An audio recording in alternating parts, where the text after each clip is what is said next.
I wonder sometimes if we don't feel loved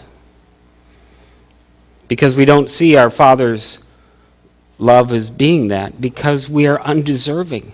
We've done something wrong, and maybe it will hurt. Doesn't mean it's not love.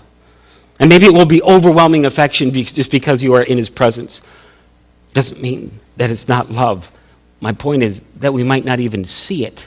We'll be so confused. Because we're so caught up in this, that the beauty of the love is missed, because it's all over this story. So we might not even recognize it. We are literally unaware of the love right in front of us. Not only does the Father's love go unnoticed, we can actually resent that kind of love.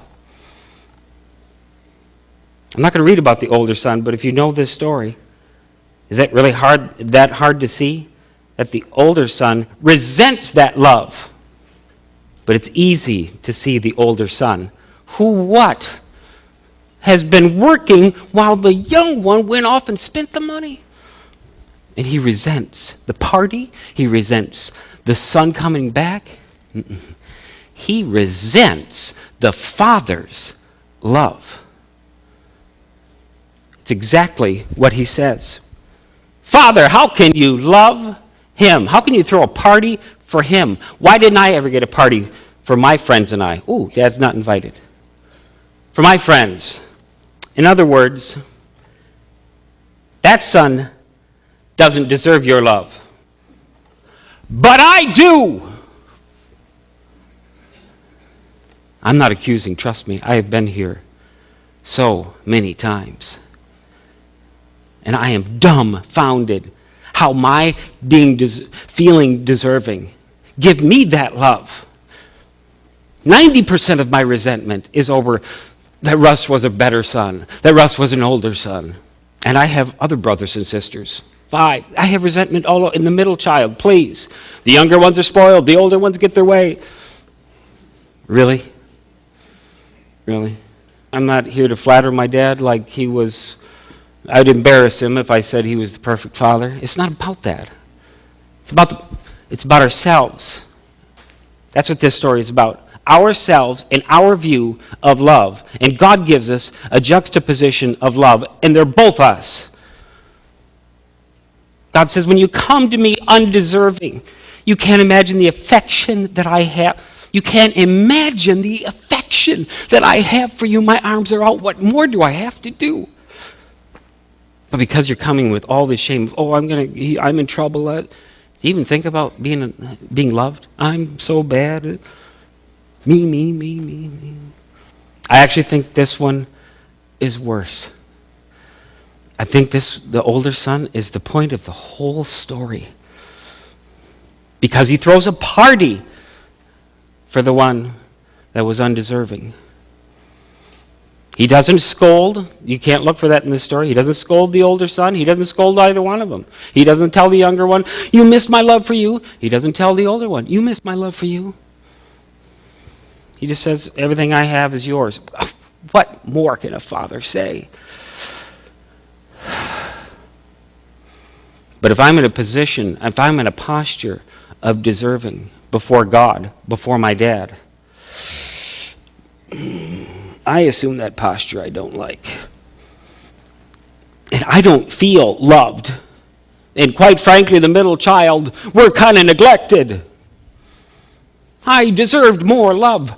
I'm an expert at seeing it.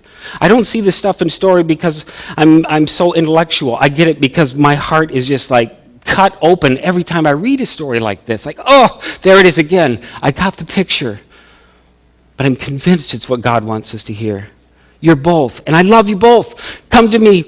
You can't help it. You're going to feel deserving or you're going to feel undeserving. But will you just do me again, I'm speaking for God. Will you just come to me? Will you recognize that I love you? When it's difficult, okay, come difficult and come frustrated. I don't think God asks us to change our feelings, but come and look for it. But you got to look for it. Sometimes you really got to look for it. But I'm convinced that the second one, the older son, grieves God Because it says things like, if that one doesn't deserve your love, Dad, and I do, then you're obligated to love me. Do you realize that the older son actually says this? I've been slaving away for you. What did the father do? Where did he cut off the younger son? Don't talk about being a servant. Cuts him off. Don't say that. You're coming back as my son. This is about identity. And now we got the entitled one, the older son, saying, not only am I deserving, I'm entitled to it. I've been slaving away. You feel that? The one thing I don't want you to do, because you'll never see my love then. Not if you're working for me. Not if you're a servant for me. Not if you're obligated to work. And not if I'm obligated to love you. I don't want to demonstrate my love there. We make a critical error. And here's what I think that is. Doing good is what makes us worthy of love. That makes logical sense. The good son is the one that should be loved. Good and love should go together. Yeah, but we forgot about the juxtaposition of this story. Good and love do go together. But they have to be on the same side. They have to. Love and good are on the same side. You simply cannot do one to get the other, because you cannot have one without the other. Love is not given to the one that is good. It is given by the one that is good. It has to be. Love is good.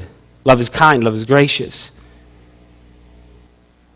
My point is that both sons, I think, miss their father's love. The younger, the father's love is lost in him because he thought of himself as undeserving. But it's also lost on the older son, who thinks of himself as so deserving that he can't see the father's love going to anybody other than himself.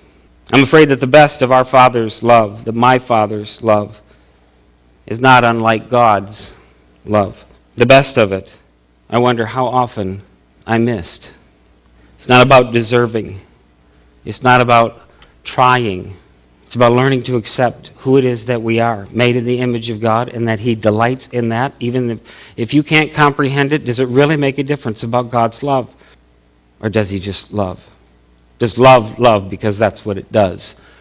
Or does it love because of what you do?